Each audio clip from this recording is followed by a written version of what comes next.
Rob Gill, President and CEO of Epic Financial Strategies. Today we're going to talk about elevate your earnings, 5 steps to make the most of your salary. So those are 2 different things. Elevate your earnings, well, okay, you have a 9 to 5.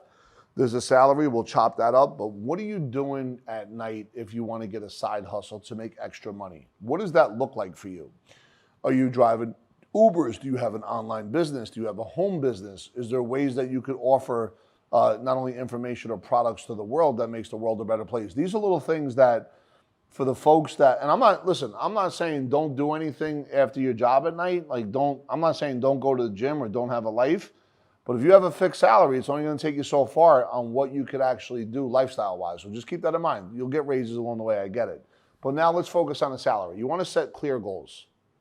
And the way you set clear goals, understand the short term and the long term. You always want to be able to get to the point where you're saving 20% of your income, even after you're getting the 401k match, even up to the 401k match. And then, you put your money in, they match it. After that, you still want to get to another 20% eventually. Now, I know it could be hard when you have debt and you're first starting out. If you do have debt, you want to make sure that you're creating an automatic debt reduction strategy that's automated so you don't see it, and that you're still saving that money every month. Even if you have to start at 5 or 10%, that's fine. But when you start doing this, that's going to tie into your short-term and your long-term goals, and then you're going to deploy the capital appropriately. But remember, you have to make sure that you have a team around you, even if it's 1 or 2 people initially, eventually 5 or 6, that are on the same page for your benefit. And by the way, they could all say something, but unless you could see it and they're meeting with you on a quarterly basis, virtually you could do that through the Epic Wealth Builder, the e-money platform, where you could have all your planners there that could be on the same page for the benefit of your thinking. And that's going to help not only with your short, but your long-term goals.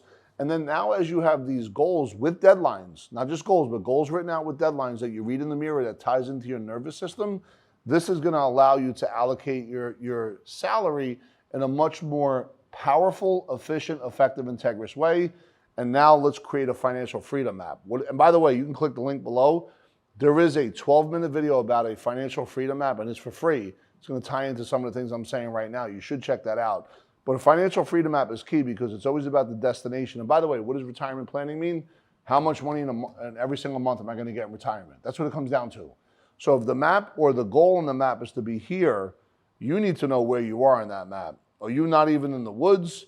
Are you lost in the woods? You may be here thinking you're here, and that's why it's important to understand, to be very honest where you're at, because if you could do that, you can make good, sound decisions. And always remember, you could do a lot more in 10 years than you ever thought you could possibly do, and usually a lot less in 1 year. That instant gratification is going to hurt you every time.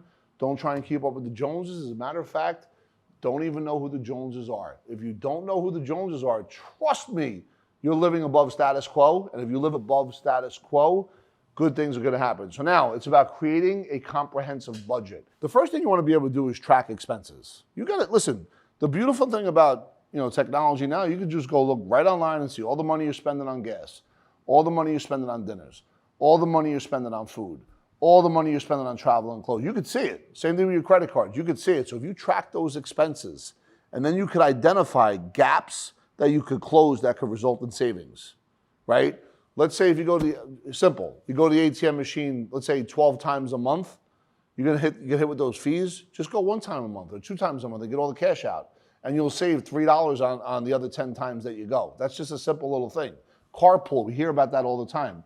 So you want to make sure that you understand where you're overspending. Don't do too many Ubers. Watch out for your kids that are buying Microsoft on your credit card or anything Apple. I get all these little bills all the time from my kids. Understand what that is. And then track overspending.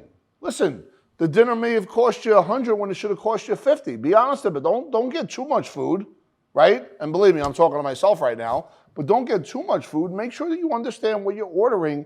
And if you really look at it, you may be able to save $500, $1,000, $2,000, even $3,000 a month if you stay in that space. You now want to be able to prioritize savings and investing. Prioritize saving and investing, and we're going to get into what that looks like, because I think the most important thing is, what does your emergency fund look like? Ready? If you're the single breadwinner, the wife or the husband's not working, just one is, 6 months of fixed expenses must be in the bank. That's the rule of thumb. Now, if they both work, that's 3 months. After that, remember the goal is to get up to 20% even after you do the 401k and IRA. But if you understand that you want that emergency fund, you still want to be able to save beyond that, but having that 6 months or 3 months is a really good feeling, especially when economic winter comes our way and we're not ready for it because no one gave us a warning. There was no calamity bell. And because of that, we're in a good position to kind of to breathe a little bit deep, make good decisions and not overreact. And as we stay along on this, listen, you got the 401k, you got the IRA, you're putting money in cash value life insurance, you have extra money. Are you financing your own debt? Are you buying businesses? Do you have alternative investments? And by the way, you're going to get some scoundrels out there that'll tell you to put all this money into an alternative investment. Be very careful. Don't run around so I'm putting every dollar into an investment that is going to give you a quote unquote 10x. If you have $1 million in cash, you don't want to put any more than 5% into anything risky like that. And that's assuming you could take the risk.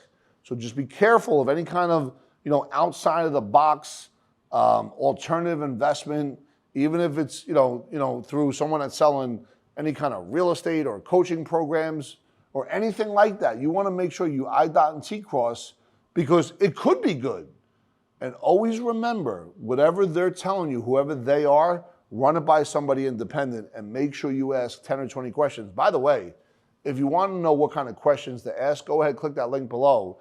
Set up a time for one of the team members here at Epic. They're going to take you not only through the success process, no obligation, but even in that conversation, if you want to say, hey, listen, I might be buying this alternative investment, what are the 10 or 15 questions I should ask?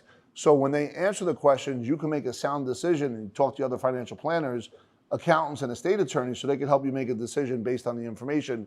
Because the power of questions leads to powerful answers, which could come to a decision either way based on how deep those questions are. You want to make it meaningful. Let's get into managing debt wisely. And this is where I talk about having an automatic debt reduction plan. You may have 5 or 6 credit cards and the balances are up there.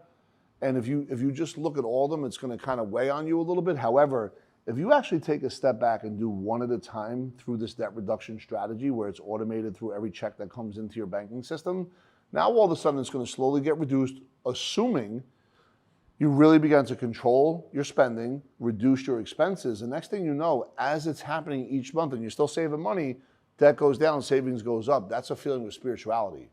That's a feeling of liquidity. That's a feeling of being able to take advantage of things that are on discount. And when you're living in that space, you'll be amazed at how fast you accelerate. And a pro tip, and it's real simple, folks, you want to make sure that you prioritize high interest over low interest.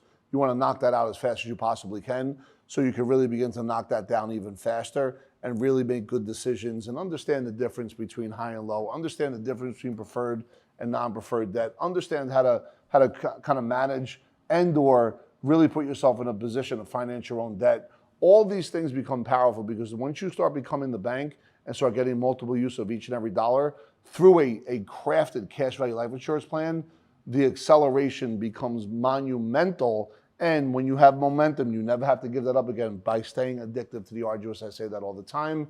And we're going to talk about negotiating salary increases, what that would look like to be able to make sure that you present yourself with influence, with integrity to who you work for and with. And now all of a sudden you're going to put yourself in a position to be higher up on the food chain. If there's 10 versions of you, but you speak with the best, not only integrity, but influence, you'll be amazed at how people begin to follow. And when you understand how to negotiate and you look at the long term, remember, even in that negotiation, if you don't blink, if you're speaking from the heart and you have conviction on what you're doing, you may not win that day, but as time goes on, things I must earn, they'll eventually come back and take a look at you the second and third time because you've been a steady Eddie and you haven't blinked or you haven't fell off, and your star will rise, especially if you understand the difference between 1 and 10 years. A lot more can be done in 10 years than you could possibly imagine, and a lot less in 1 year. The people that want to sprint early, they fade fast. I promise you, I've seen it. I got bodies all over behind me that were way ahead of me, and right now it's like, yo, what's up, man? How you doing? And I'm taking all the trade secrets from Rumson Road and I'm bringing them right to you because you deserve exactly the mindset that I now have because I grew up just like you with no money. Parents ran out of money on the 20th of every month. Anyway, thanks for checking us out. Go ahead, click the link below. Put in questions that you might have. Don't forget to subscribe. Put in videos you might want me to do. And don't forget, the members here at Epic will reach out to you, take you through the success process, no obligation. We're here to serve and contribute, and I can't thank you enough for being part of the family.